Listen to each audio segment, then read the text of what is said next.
Ya. Bueno, gracias a todos y todas por estudiar acá. El día de hoy tengo la agrado de presentar a María Briseño, estudiante de doctorado de la Universidad de San Sebastián. Nos va a hacer un mini curso sobre el espacio de fase coherente y cargas conservadoras.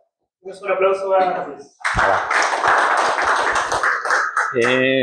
¿Alguna advertencia?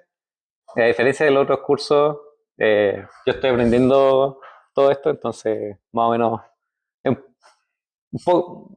más o menos a ir aprendiendo juntos sobre este tema. Así que disculpen de antemano que quizás haya preguntas que no sepa. Eso uno. Lo otro, voy a estar ocupando el Spanglish mucho porque como que hay términos que no sé traducir bien.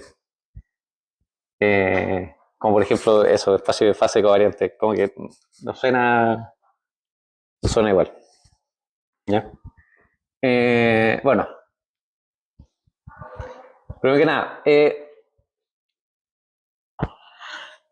yo les voy a hablar del covariant phase space para hablar de otra cosa, que creo que es lo importante de todo esto, que son las cargas. ¿Ya? Cómo calcular cargas en teorías de gauge y en general en alguna teoría con cierta simetría. ¿Ya? Nosotros vamos a ocupar el covariant phase space, que es un formalismo un poco distinto al que uno está acostumbrado. ¿Ya? Entonces la idea es ir construyendo estas cargas, que son básicamente las cargas de Noether. ¿Sí? A partir de simetría. ¿Ya? Y de acá uno va a tener como dos tipos de simetría y carga en general. ¿Ya? Uno va a tener las simetrías globales, ¿cierto? Que son las que usualmente uno relaciona con carga física, ¿sí? Y que afectan a todo el sistema a la vez. ¿Ya? Y hay otras que son las simetrías locales, ¿sí?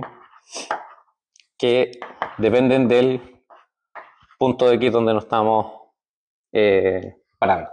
¿Sí? Por ejemplo, las simetrías locales son las redundancias o las simetrías de gauge. ¿Ya? Electromagnetismo, QED, y todo ese tema. Yang-Mills en general. ¿Ya? Y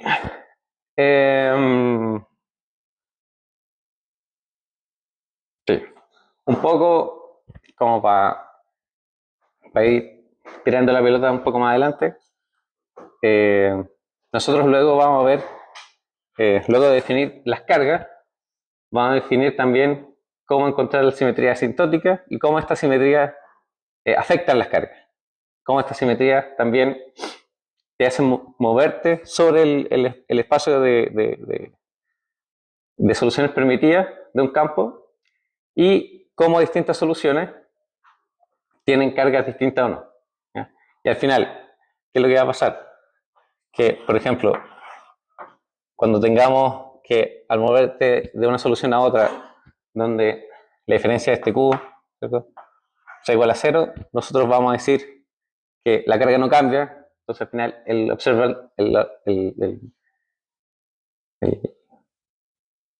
objeto físico no cambia. Entonces básicamente son el mismo objeto, visto de otra manera. Por ejemplo, en el caso de teorías de gauge, básicamente decir que dos campos están relacionados por una transformación de gauge. ¿Ya? O sea, no son realmente campos distintos. ¿Ya? Entonces, ya. Yo les hablé de que hay dos formas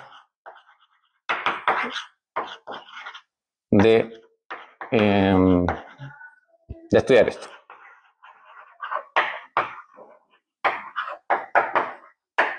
¿Ya? A la hamiltoniana o a la lagrangiana. ¿Ya? En general, nosotros estamos acostumbrados más al método hamiltoniano, ¿ya?, que es básicamente ver cómo evolucionan los campos a través del tiempo, ¿cierto? Y así naturalmente tenemos una descripción de lo que es una carga, ¿cierto? Porque una carga naturalmente es algo que no cambia bajo una evolución temporal, ¿ya?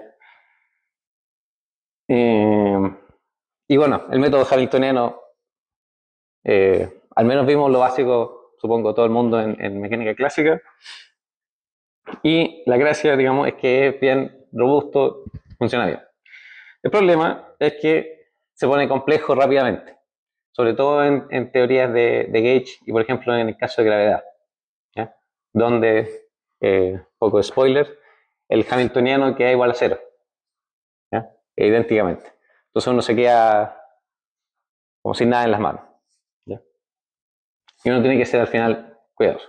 Otro problema que es, al menos el problema que a mí más problemático, es que se quiebra espero escribir bien quiebra, coherencia. Coma, coherencia. Esto es básicamente porque separa el tiempo del espacio, ¿ya? Como sabemos, relatividad especial y relatividad general funcionan, entonces todo está conectado, ¿ya? Por otra parte, lo que voy a ver hoy día va a ser relacionado con el método lagrangiano. No vamos a ver un hamiltoniano en sí, lo que vamos a ver unos objetos que son como Hamiltonian functions, pero no son exactamente hamiltonianos, como un hamiltoniano de una teoría, ¿ya? El método lagrangiano tiene algo bueno, que es que es covariante, ¿ya? Es explícitamente covariante, a diferencia del caso hamiltoniano. Ahora, el contra, digamos, del caso de estudiarlo a la lagrangiana es que las nociones físicas, a diferencia del hamiltoniano, se van perdiendo rápidamente, ¿ya? Esto también pasa porque con el hamiltoniano, el tener una evolución temporal, uno naturalmente como que funciona como en ese mindset siempre. En cambio, en el lagrangiano como que te aparecen cosas que después hay que tratar de darle sentido, ¿ya? Ya, suficiente introducción. Sí, voy a borrar.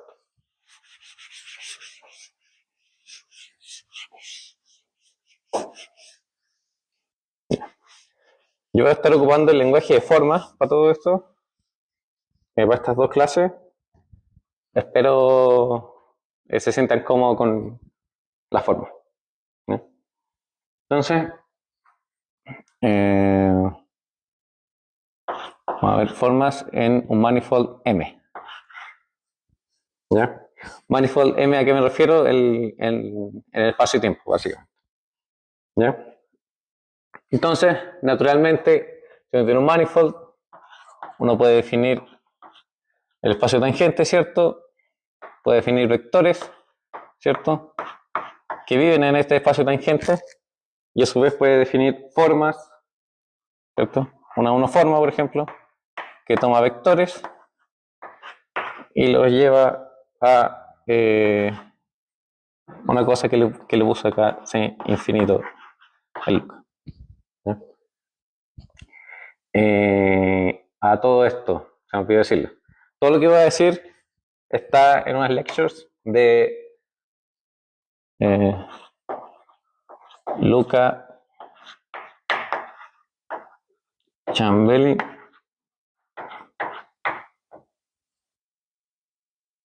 Sí, que hablan sobre asymptotic symmetries y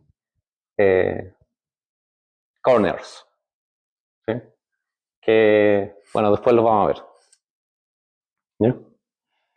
Bueno, volviendo al tema, uno tiene las formas, uno puede definir también las,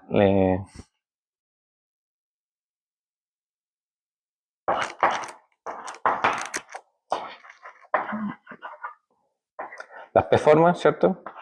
En un espacio de d dimensiones, y todo esto pertenece al espacio de formas, ¿sí? En donde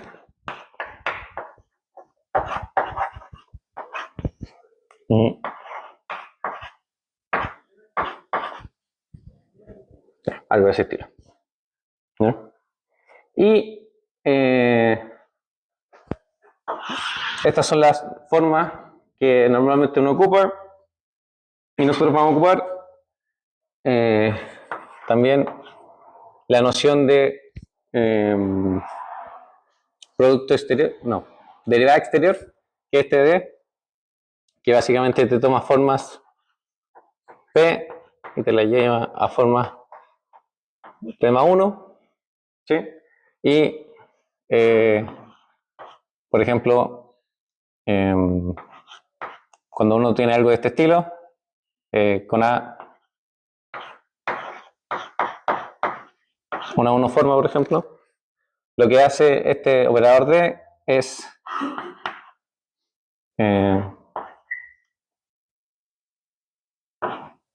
hacer esto, básicamente. ¿La antisimetría es con corchete cuadrado o circular? Con cuadrado, ¿no? Eso. Y esto con DX. Eso es básicamente lo que hace el operador D.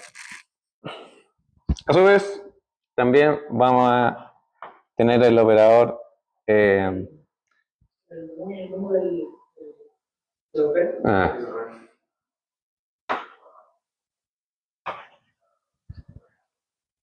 ahí o no. El un medio siempre me causa duda.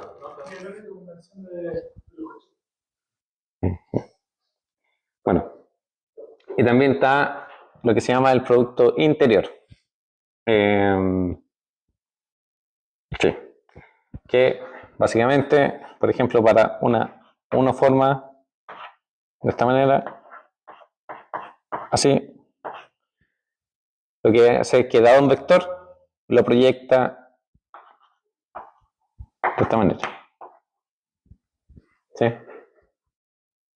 Y con forma más grande va proyectando sobre una de las componentes. ¿Cierto? Por ejemplo, si esto fuera una 1, 2, muy bien. 1, y así. Esto simplemente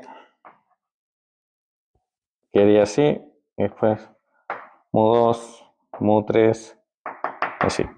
Así, siendo todo esto si esta es una n forma, esto al final va a quedar como una n-1 forma. ¿Ya? Todo esto es simplemente para decir que esto simplemente proyecta sobre un vector una forma. ¿Ya?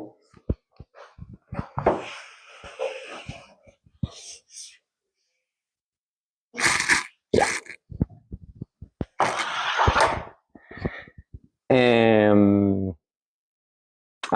Quizá otra cosa importante. Hoy va a ser más que nada de definiciones y ejemplos burdos. En la otra vamos a ver cosas más interesantes de simetría asintótica y carga. Hoy día sí voy a definir lo que son las cargas y todo eso, pero de manera más esquemática. ¿Sí?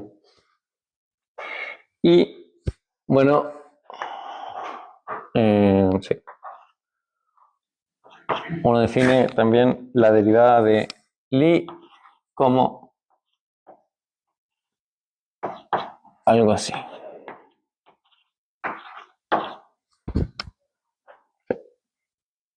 Y por supuesto, si uno tiene la derivada exterior de una d-forma en un espacio de d dimensiones, este es 0. Y a su vez, si proyecta un vector sobre un escalar o una 0 forma, ¿cierto? Esto también es 0. ¿Ya? Ya. Ahora, mejor acá.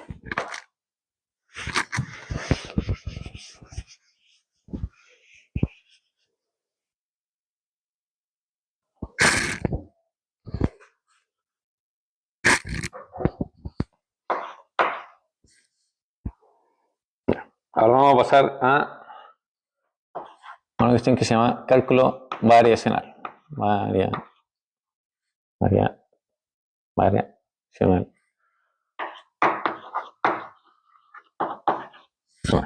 ¿Ya? Que es básicamente donde gamma es el espacio de funciones que van a ser tu campo del que vas a estar interesado, o por ejemplo el espacio de soluciones de cierta teoría, ¿sí? Dadas condiciones sintóticas y toda la historia. ¿Ya? Entonces, de la misma manera como hicimos en el caso del espacio-tiempo, en el caso del espacio de funciones, uno puede definir un vector que pertenece al espacio tangente de este tipo, ¿sí? Puede definir una derivada exterior, que va a ser este delta, ¿sí? Y que cumple, por ejemplo, la nilpotencia, creo que se llama, donde, claro, este delta va a ser el equivalente de la derivada exterior D, y también vamos a tener un producto I, ¿cierto? Que va a ser el equivalente del producto con un vector chi. ¿Sí? Básicamente traducir todo, pero ahora en el espacio de funciones. ¿Ya?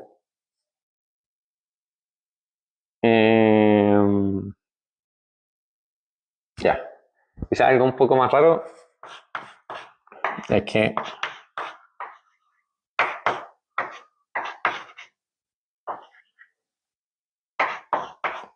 el producto interior es antisimétrico y, por ejemplo, si uno hace el producto interior de un funcional, ¿cierto? Pongámosle el lagrangiano, ¿sí? De la misma manera que acá daba 0, en este caso también va a ir dando 0. ¿Ya? Ahora, para tener un poco de intuición de lo que está pasando, allá las 0 formas pasaron a ser los funcionales que conocemos siempre. Estos tipos así son las 1 formas en el espacio de funciones, ¿sí? Y así podemos ir construyendo n formas de la misma manera. ¿Ya? La teoría de Lie está definida igual en eso. Ah, sí, perdón.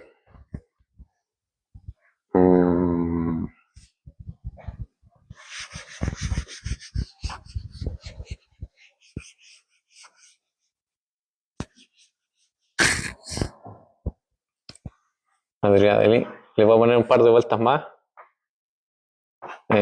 sobre un vector, el espacio tangente de funciones, ¿cierto? Está definido como esto así, más y la delta.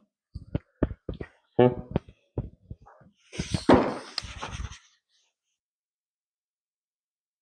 Va a borrar eso al tiro.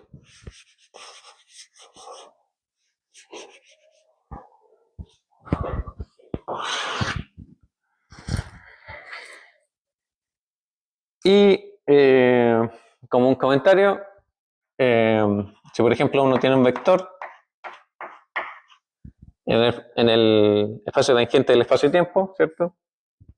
Uno va a tener automáticamente que este vector, a menos de que se diga lo contrario, va a tener variacional igual 0. ¿Ya? Esto no es raro porque básicamente es decir que tu vector no depende de tu espacio, de las funciones que pertenecen al espacio que a uno le interesa. ¿Sí? Insisto, a menos de que se diga lo contrario. Delta sobre qué objeto. De la misma manera que en el caso del espacio-tiempo, uno puede definir formas sobre el espacio de funciones, ¿cierto? Y el delta lo que hace es básicamente la pega de la derivada exterior. ¿Sí? ¿Es como una variación? Sí, De X. sí. Pero una variación funcional. ¿Sí? Es básicamente lo mismo que cuando la primera vez que vimos el cálculo del DDF, que es básicamente la variación, pero en los puntos X a X'. Puede actuar sobre los elementos del T gamma, sobre el espacio tangente de gamma. No, porque estos son vectores. El, esta derivada actúa, el variacional, digamos, actúa sobre el espacio de forma, en verdad, que es el cotangente de este tipo. Pero ese cotangente es Tn o por qué estás diciendo que el delta actúa sobre un elemento de Tn? No. Esto a priori actúa solo sobre elementos que dependen sobre la función. ¿Okay? Esto es simplemente la manera rápida de decir que si uno toma un vector cualquiera del espacio tiempo, este vector no va a depender de las funciones. Entonces su variacional siempre va a ser cero. Es simplemente para decir eso. ¿Sí? Pero los vectores, las componentes de los vectores no son también, pueden ser funcionales igual, ¿no? Es que por eso, cuando pase eso, va a decir, pensemos en este caso. Pero a priori, no. Eso no va.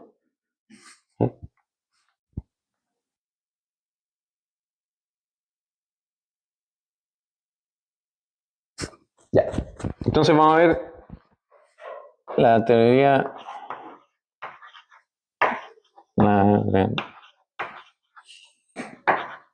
general. Entonces, uno tiene, por ejemplo, que la acción es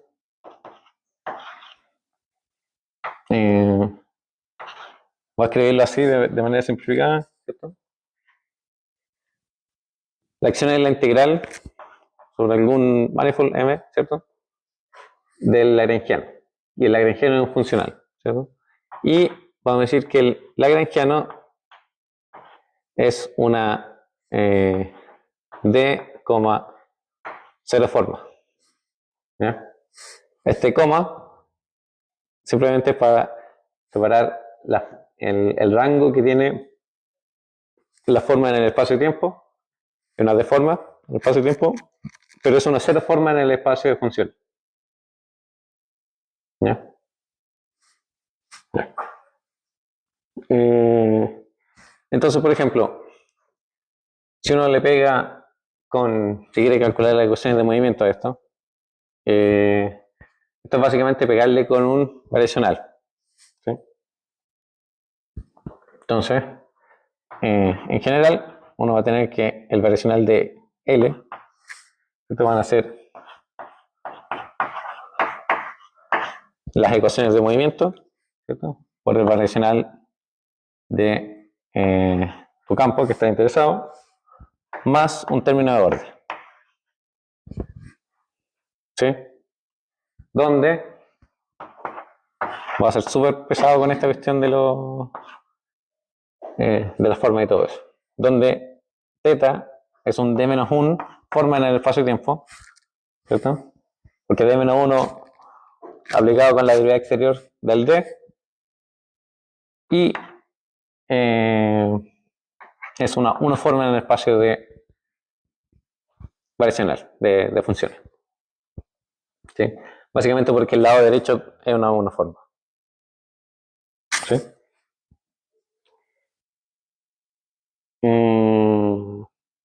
Ya. Entonces, en este lenguaje, uno va a tener, por ejemplo, que delta S va a ser la integral en el borde, ¿cierto? Ocupando el teorema de Stokes de teta. ¿Sí? Y este teta se le va a llamar el potencial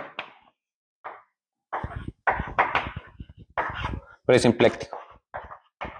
Presimpléctico.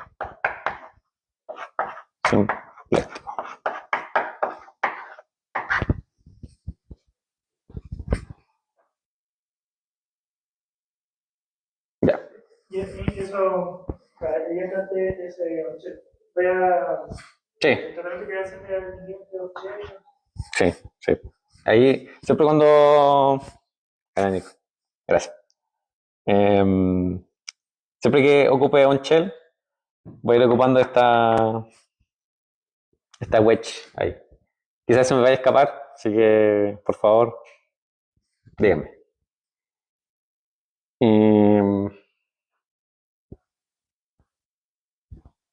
Ya. Chucha.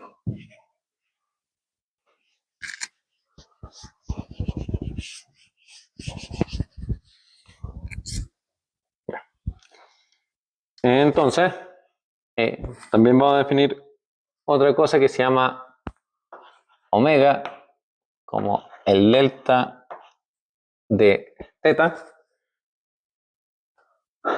como la forma presimpléctica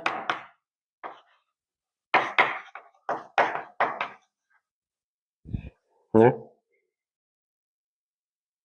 Y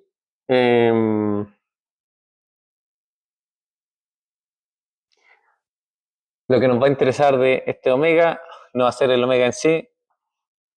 De nuevo, omega, uno puede ver de ahí que va a ser una d menos 1, porque teta es una d menos 1 forma, ¿cierto? Y una 2 forma en el espacio de funciones. ¿Sí?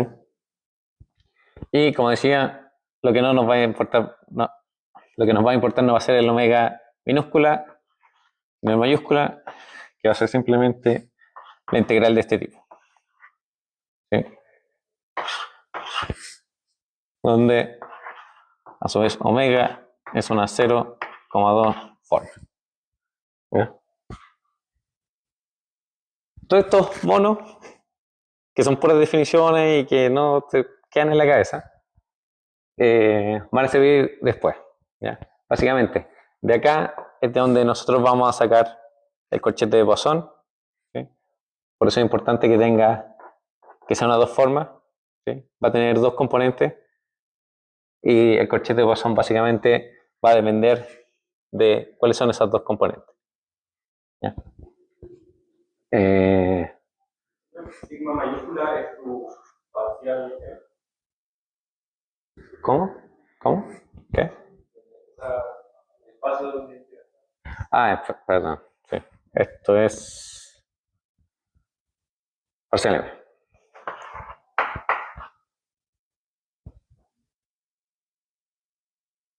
¿Está bien? Pero aquí en el borde,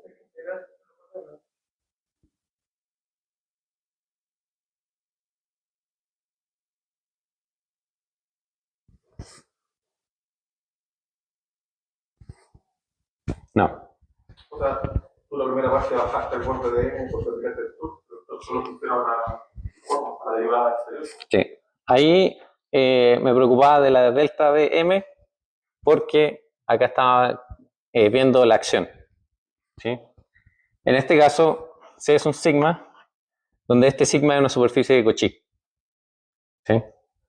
Después, además de los corchetes de Poisson, también esto va a ayudar a definir lo que es una carga y por eso este necesita ser una superficie de Cauchy.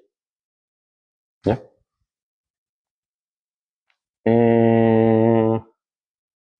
Entonces,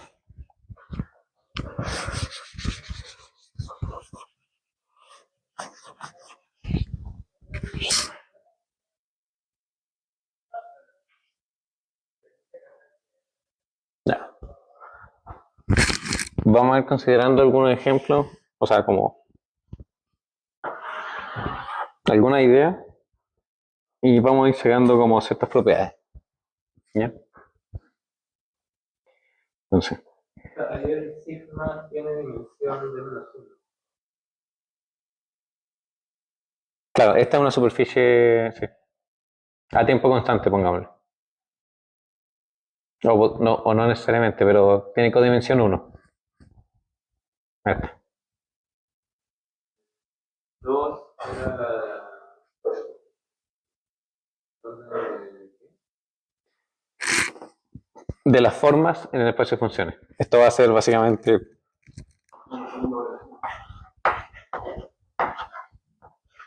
como algo de ese estilo. ¿No? Pongámosle, si uno tiene un lagrangiano que depende de dos funciones psi, a y phi. ¿Cierto?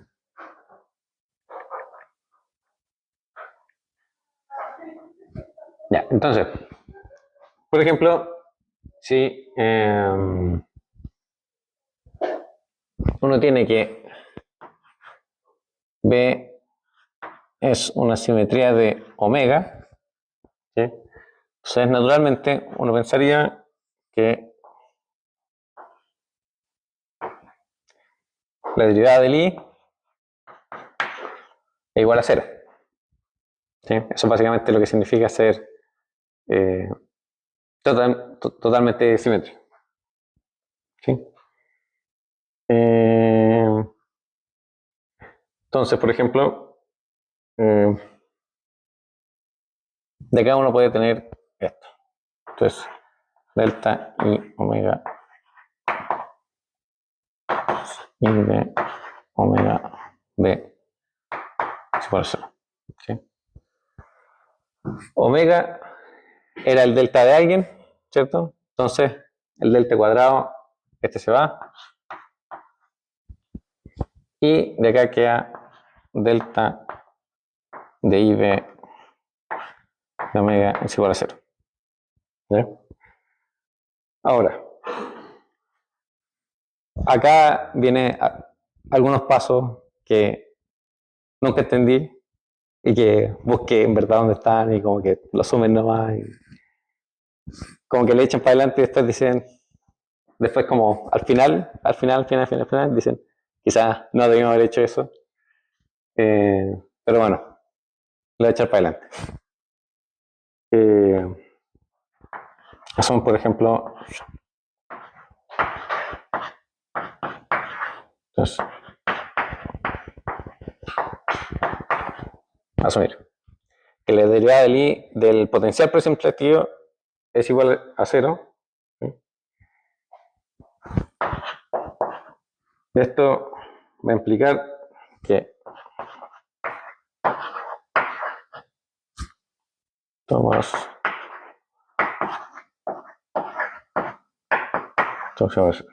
¿sí? Este tipo de acá va a ser omega, ¿cierto? De la definición de omega ahí arriba. Y de acá uno va a tener que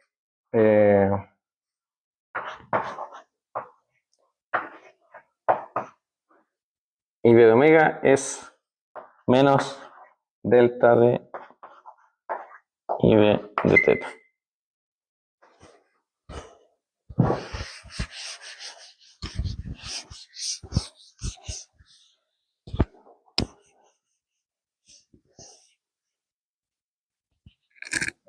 ¿Ya? Me fui mucho para el lado.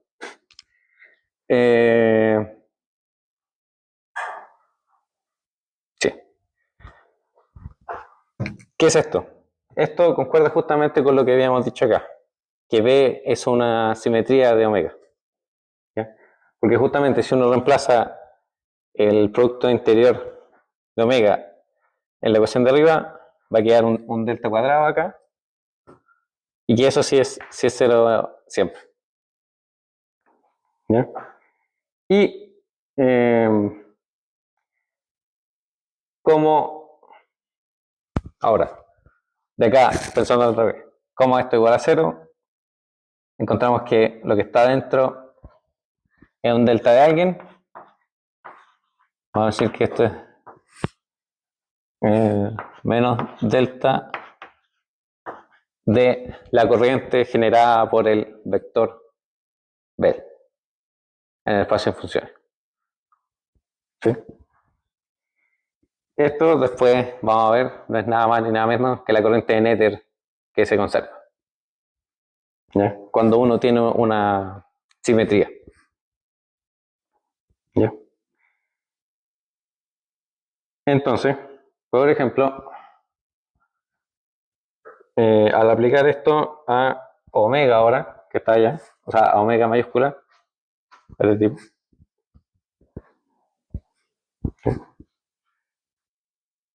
Y diseño que la relación de ahí, la variedad de ahí de la cuestión de que la variedad de allí se junta con la variedad exterior. Entonces, si tú la relación de la omega, hacer por variación de teta, podéis como permutar la variedad de allí con la variación. En el exterior. Ahí podéis tener esa relación. Pues si eso tiene que ver con el permanente, entonces también es una simetría del Lagrangiano. Sí. Claro, después lo que se va a pedir es que esto sea una simetría del lagrangiano. Y claro, también se podría pensar como que, como también pediría que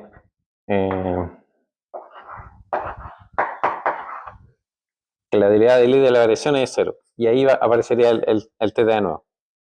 Hay una relación entre la variedad de allí y la variedad exterior que uno puede. Claro, sí, sí. Entonces, también puede venir eso. Sí. Eh,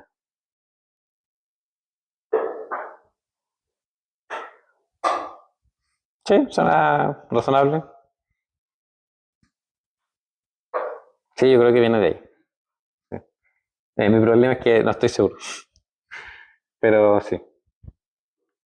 Porque más encima después aparece otra propiedad, que esa, al menos esta tiene como un poco de sentido, no es tan raro que un potencial, o sea, dado un vector que genera como una corriente, como una simetría, digamos, exigir que el potencial presimpléctico sea invariante. No, claro, no es algo tan raro. Después va a aparecer una cuestión que sí es rara y que ahí sí que no tengo idea de dónde sale.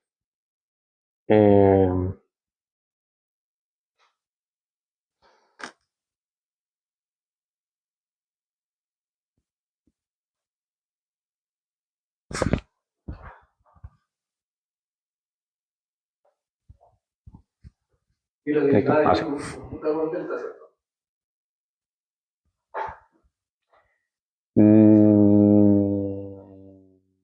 Eso es lo que dice, que en el caso normal, la variedad de allí, la forma Sí, porque la derivada exterior actúa sobre la. Claro, con esa derivada exterior. Sí. aquí si uno usa la variedad de Creo que también conjunta con delta, ¿no? Esa del espacio mucho. Creo que no, porque aparecería un delta cuadrado en alguna parte. Y eso daría un 0. ¿Sí? Pero como tú podías escribir la derivada de I como BI más ID, eso se cumple los dos casos. Entonces si aplicáis esa transformación en el computador, se da lo mismo. Buen punto. Sí, conmuta. Sí, efectivamente conmuta. Sí. Buena esa, ¿eh?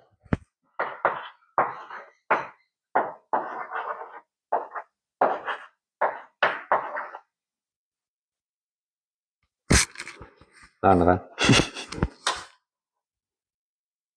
¿Por qué hay que revisar esto? Eso puede ser la primera delta con la izquierda, después con la derecha, B y D.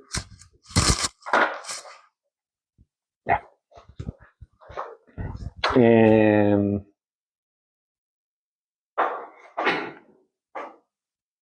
Ya. Entonces, si uno esta relación de acá, por ejemplo, la integrara, esto queda integrar sobre una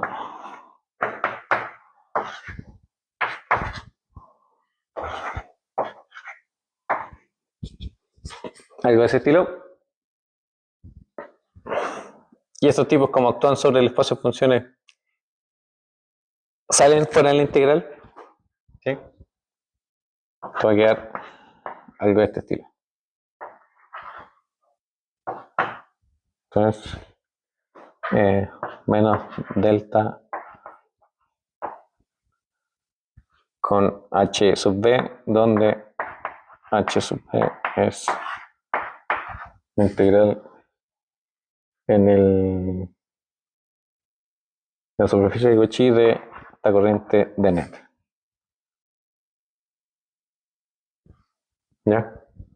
Lo que hice acá fue simplemente integrar esto y escribirlo en función del potencial simpléctico, o sea, la forma presimpléctica de acá,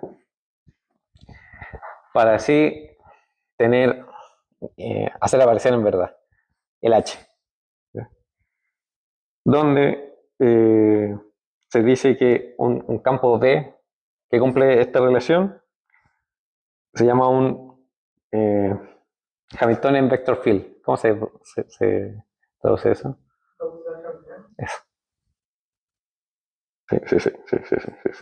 Sí. Y esto que es un campo que sea un campo vectorial hamiltoniano, y a su vez, cuando la derivada de Lie de esto es cero, ¿cierto? Básicamente que las dos formas simplécticas es invariante bajo el vector B. Se dice que este vector genera un simplectomorfismo. Me corta la lengua esto. Simplectomorfismo. Eso. Good. Ya. Ahora lo bueno. Entre comillas.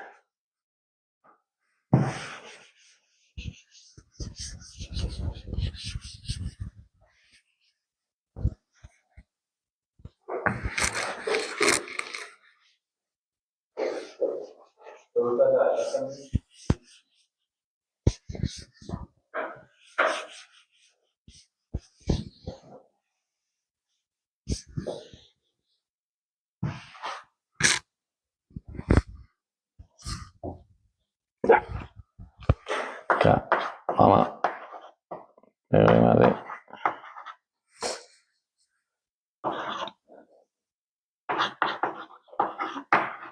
de Noether. ¿Ya? Estoy perdiendo el eclipse. ¿Qué? Estoy perdiendo el eclipse. Weón, el eclipse, por la chucha, weón. Oh, era 5:20, weón. Sí.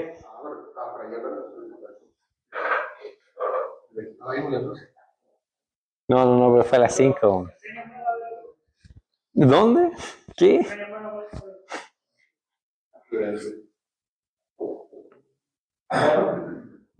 Ya.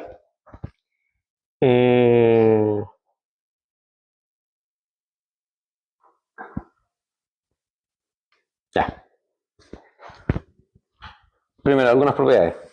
De acá, nosotros habíamos sacado que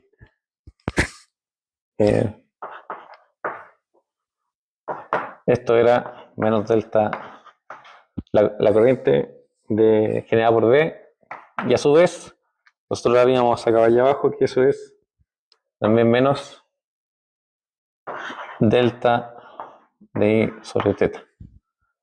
¿Sí? Entonces,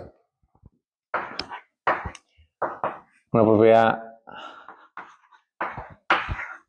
básica es que la corriente esta va a ser el producto interior sobre el potencial presimpléctico. ¿Ya? Ojo que esta cuestión es de menos 1,0. ¿Ya?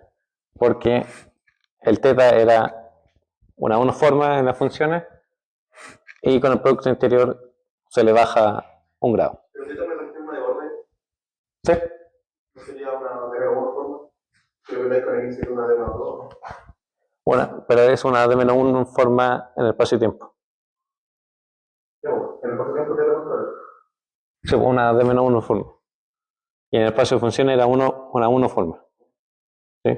Porque Perdón, el I es el paso de funciones. sí, el I mayúscula es del espacio de funciones. El S es del espacio y tiempo. ¿Sí? Entonces, No te explique de relación de igualdad. O sea, pues, ¿cómo es que menos delta de JB es igual a... esto es lo que habíamos sacado al exigir que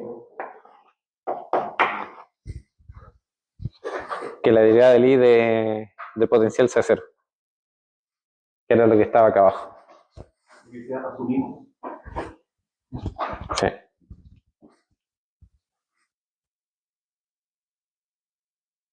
La derivada del I era delta y...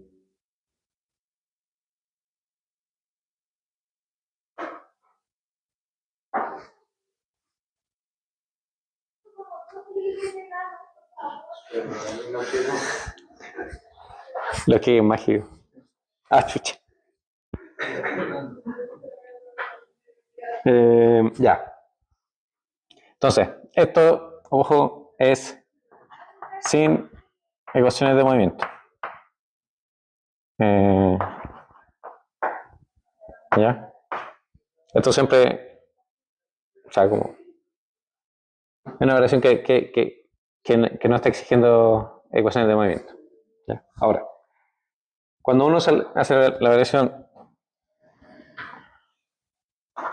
sobre el espacio-tiempo,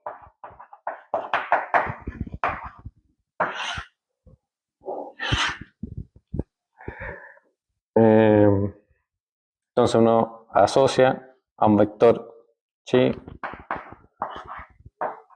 con un vector en el espacio de funciones b chi, ¿cierto? Y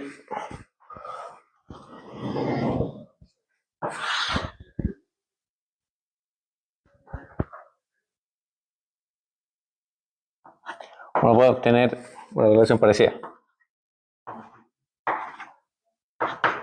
El estilo es I chi omega. Y esto a su vez es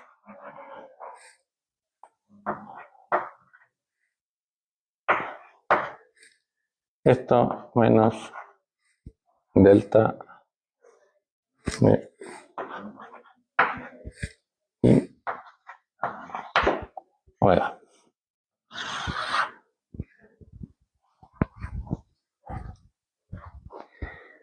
Ya, ahora, cuando uno está ocupando el espacio-tiempo, esta derivada del I, uno la puede cambiar por la derivada del I usual sobre un vectorcito chi, ¿cierto? Y evaluado también sobre actuando sobre el potencial presimpléctico. ¿Ya? Y recordar que esto a su vez es de I así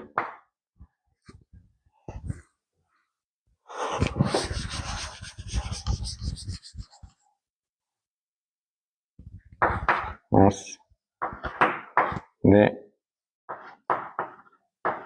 I teta. Chucha. Entonces, I teta, ahí sí. Ya. Ya. Acá se viene la cuestión que no tiene sentido, al menos para mí, que se lo pité. Y que esta lo asumen que vale cero, ese término de ahí, pero que luego al colocar fuentes, al colocar sistemas abiertos que tienen como interacción con otros términos, bajan la escoba. ¿Ya? Entonces, esto es cero, pero acuérdense de él, ¿ya? Porque es un término problemático. ¿Ya? Entonces al final uno va a tener que menos delta de B es I esto sí, menos delta B. Eso. ¿Sí?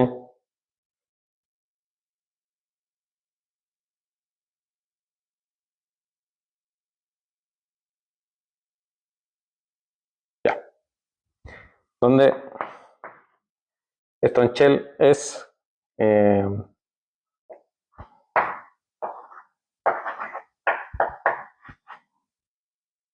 la variación del lagrangiano, ¿cierto?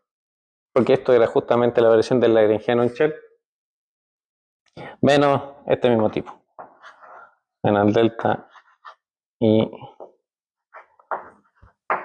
btt. ¿Sí?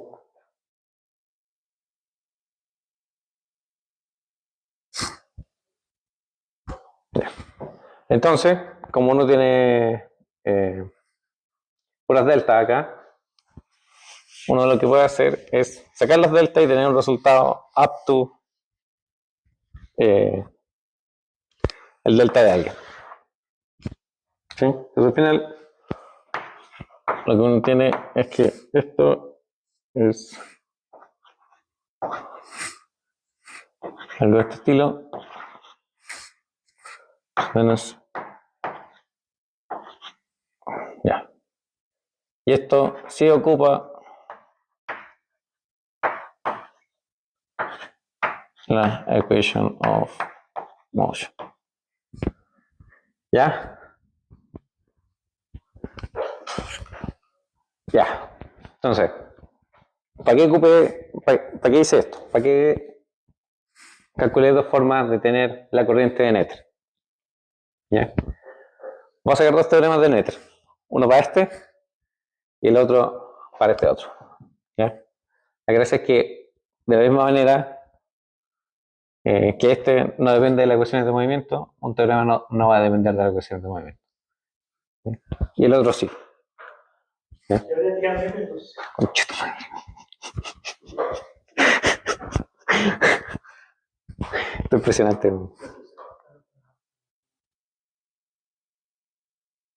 Ya. Entonces.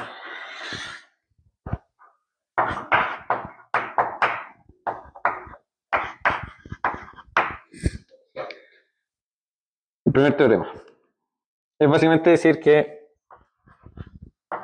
uno tiene que la derivada del I funcional de la acción va a ser igual a 0. ¿Ya? El igual a 0 lo voy a poner ahí al final. Entonces, esto va a ser I delta más delta IB de L. ¿Sí? Este término vale 0, porque recuerden que el IB actuando sobre una 0 forma en funciones es 0. Entonces sí, solo va a quedar la integral de M IB de delta L. ¿Ya? Esto a su vez sabemos exactamente lo que es. Entonces, de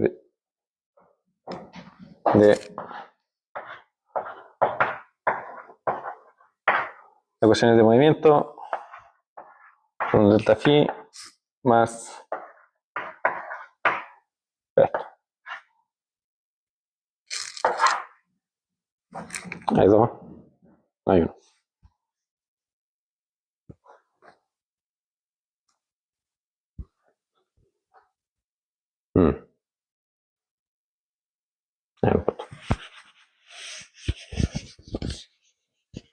El primer teorema depende de cómo está la ecuación de movimiento.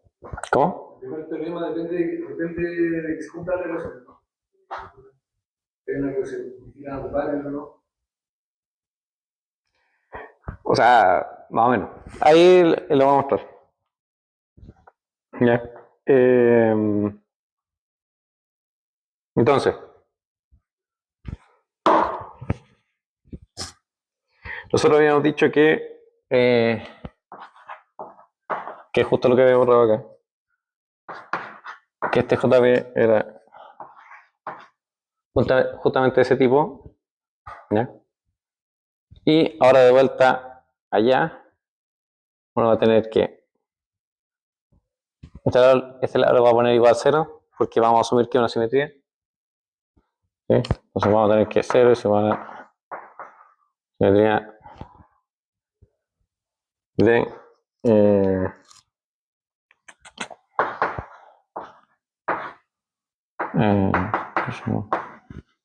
función delta omega. ¿Cierto? Y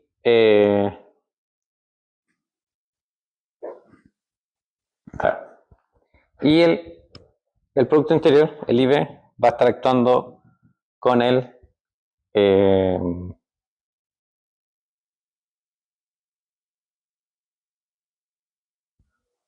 con la derivada exterior. ¿Ya? Esos dos operadores anteconmutan.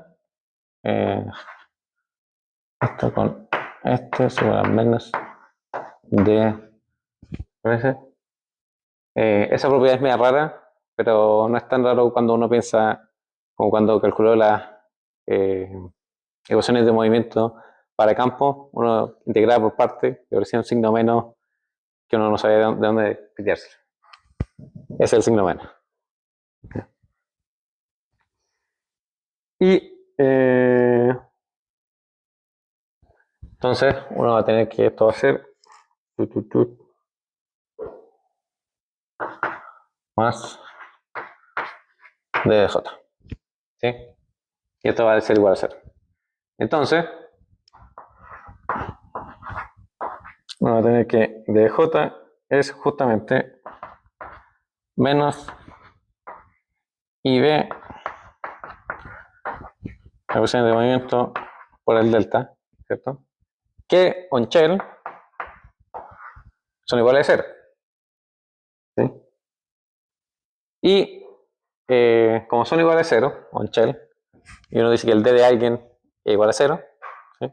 Uno puede integrar sobre una superficie cerrada. En este caso, lo que uno hace es integrar sobre dos superficies de Cauchy. ¿Sí? No sé si alguna vez hicieron este truco, como para definir bien cosas en fases curvas. Y de acá uno saca que este tipo, definido en alguna superficie de Cauchy, JB,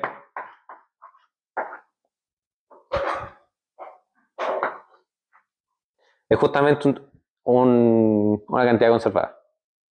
No porque no cambie, sino que simplemente porque la integral cerrada de esto es igual a 0. ¿Sí? Entonces al final va a ser la integral, mejor lo hago con un poco más de detalle.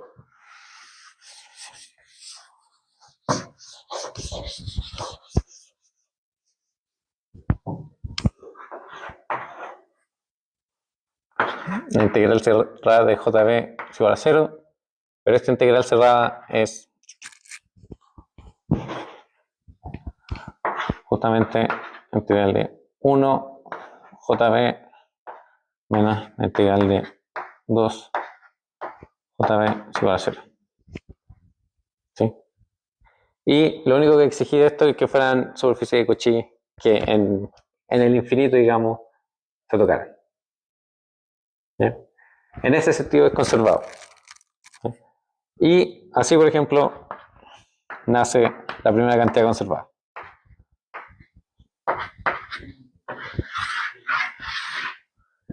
¿Ya? Dijiste que el L actuando sobre ese 0 es una simetría global. L, B, A. ¿Este? Pero tú igualaste eso a 0. Sí, Es una simetría global. global. Sí, o sea, al final del día que se haga local, global, Depende del parámetro, los parámetros si dependen de la coordenada, no se supone. claro, claro. Pero igual acá todo el rato estáis viendo en el espacio de funciones. Sí. Entonces que eso sea global, local, para mí al menos es como medio confuso. Pero cuando uno lo hace así como un ejemplo, se da cuenta. Sí, no, pero esto es para simetría global. No sé si se cumplieron los 10 minutos. Oye, Falta caleta. ¿Qué pasa con la ambigüedad del J? O sea, J puede, si de J da 0, entonces J se puede escribir como de algo, ¿cierto? Más una, o sea, Claro, le puede sumar el segundo teorema está justamente relacionado con eso. Es que no alcanzamos a ver. ¿Cómo? Sí, sí. Aunque el K se va a ocupar para otra cosa, una priori podría acá meterle un término de borde, ¿cierto? Pero el problema del término de borde es que estaría evaluado en los bordes. ¿Ya? Y eso más o menos por definición, entre comillas, uno toma igual a cero. ¿Viste? Eso. Pero sí, hay una ambigüedad ahí, con un D de algo.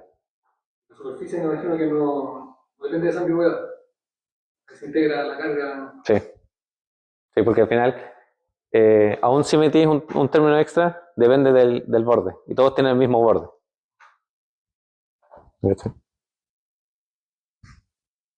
Pero tiene que ver eso con la forma exacta y cerrada. Claro, sí, Exacta, justamente. se supone que está bien únicamente. Pero O sea, F, depende. 0 es igual a D. Claro, pero eso en cohomología trivial y toda esa onda. Pero igual acá, en el espacio de funciones, siempre estamos pensando que todo es trivial, no hay hoyos ni nada. Entonces, como que si tú tenés D de algo, igual cero, entonces esto de adentro es como D de alguien más. Obviamente si es una forma, si no, no. Mala onda, ¿no? digo, por otra potencia localmente puede definir Claro, una de algo. claro. Con integrar y conflicto. Claro, eso sería aplicar el teorema de Poincaré no al espacio-tiempo, sino que al espacio de funciones. Pero al final es la misma historia. ¿Alguna? Mencionando con un aplauso a Matías. Faltó caleta. Y ahí nos tenemos la próxima semana, el día viernes, a las 5. Sí. Especial. La presidencia.